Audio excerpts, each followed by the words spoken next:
My own commencement speaker began with a lame joke about how these speeches only come in two varieties, short and bad. This raised my expectations, and then he went on to speak for 26 minutes. So I'm just going to let you know right now. 12 minutes flat. 11:45 if you don't laugh. These were the opening words to John Green's 2013 commencement address at Butler University. Green says to the graduates that he wants them to live good lives, and he tries to teach them how to live good lives. Green is also a young adult novelist whose YouTube channel has over 4 million subscribers. The Butler Commencement by John Green. Congratulations to all of you here today, and I do mean all of you. Parents, families, friends, coaches, professors. Every single person inside of Hinkle Fieldhouse has done something to make this moment possible for the class of 2013. Well, except for me. I just showed up and put on a room. But a special congratulations to you graduates.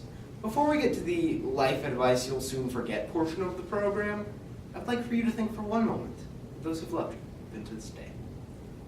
Do you have them? Good. Because those people are so proud of you today.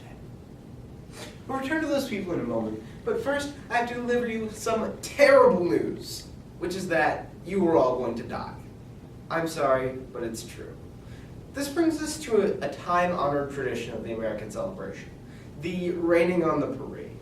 I remember when I was getting married, and the priest devoted the majority of his homily to telling us how challenging and laborious and often miserable marriage would be, and I couldn't help but think, well, this seems like something that could wait for tomorrow.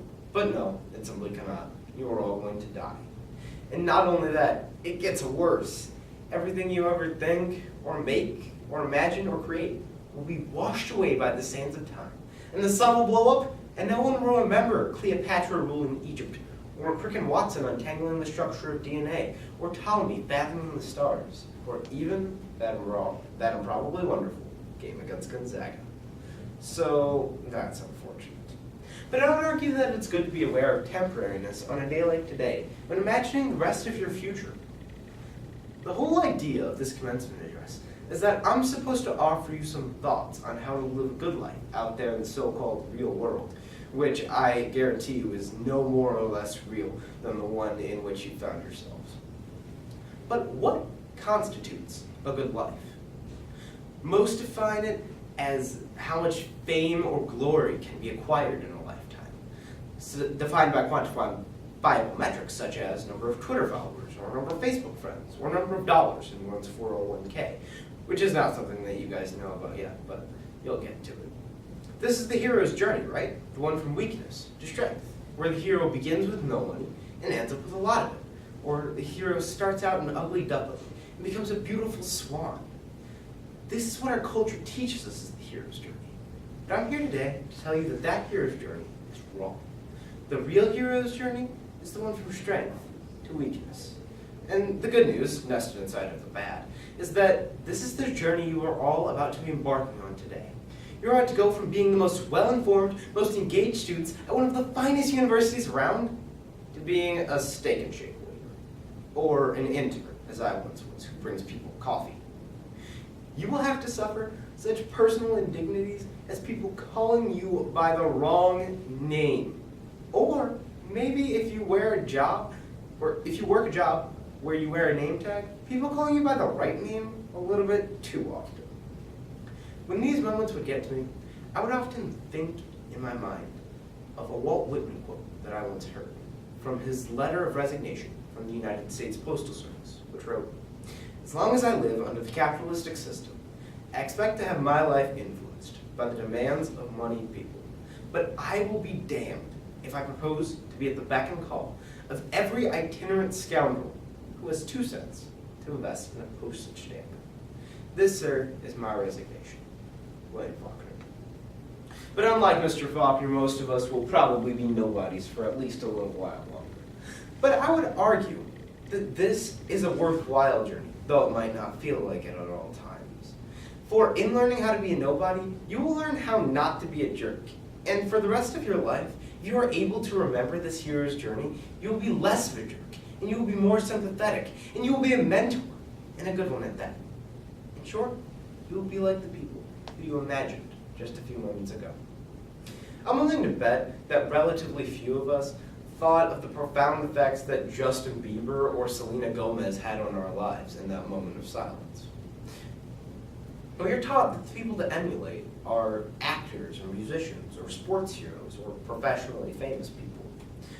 But when it comes down to it, the people who really matter, the people who we really think about in our moments of crisis, are the people who have made a difference in our lives personally.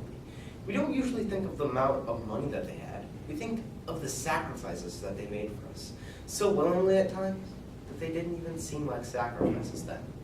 And I would encourage you to be like them. Now, moving on from that, I would like to share with you some of what I consider to be solid advice on proper adulthood. First off, do not worry too much about your lawn. This is a common American obsession, and I would encourage you to choose better ones.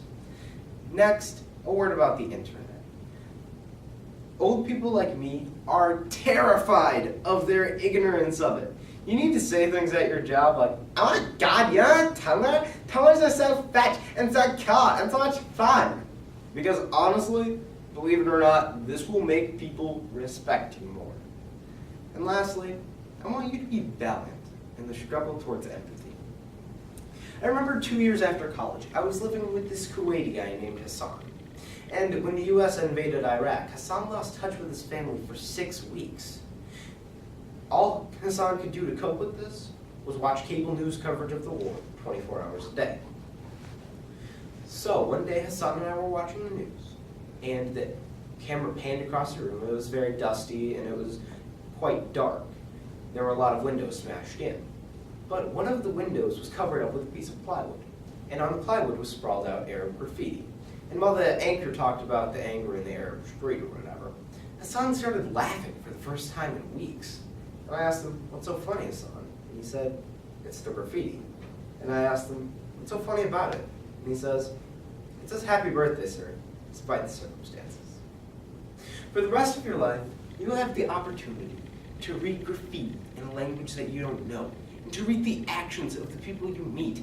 And for as long as you can, I would encourage you to choose the happy birthday, sir, despite the circumstances route of interpreting things. The way that makes all other life just like yours, just as unpredictable as yours. We will spend the rest of our lives viewing the world from our eyes, through our own experiences, with our own minds. But maybe if we can learn how to take the happy birthday, sir, despite the circumstances way of interpreting things, then maybe, just maybe, we will be valiant in the struggle towards empathy, and we will live good lives. So with that, I say to you, happy graduation, despite the circumstances. Thank you.